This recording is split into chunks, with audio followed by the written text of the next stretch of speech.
ጠቅላይ ሚኒስትር ዶክተር አብይ አህመድ ከዩናይትድ ኪንግደም የኮመንዌልዝ ልማት ጉዳዮችና የውጭ ጉዳይ ሚኒስትር ይቬት ኩፐር ጋር ተወያዩ።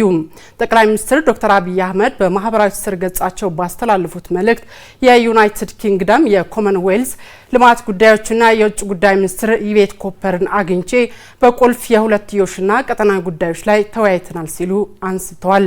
ከውይይታችን ጎን ለጎን በተካሄደው የኢንቨስትመንት አማካሪዎች ማዕቀፍ ስር የኢንቨስትመንትና ሀብት አስተዳደር የቴክኒካል ትብብር የመግባቢያ ስምምነትና የሁለትዮሽ የጋራ የልማት ስምምነቶች ፊርማ መርሃ ግብር ላይ ተገኝተናል ነው ያሉት። እነዚህም የሁርሶ አይሻ 400 ኪሎ ቮልት እና የደጋ ሀቡር ቀብሪ ዳሃር 132 ኪሎ ቮልት የኃይል ማስተላለፊያ ፕሮጀክቶች ስምምነቶች ናቸው። እነዚህ ስምምነቶች ትብብርን በማጠናከርና ስትራቴጂያዊ መሰረተ ልማቶችን በማስፋፋት ረገድ ትልቅ እርምጃ የሚያሳዩ መሆናቸውንም ጠቁሟል።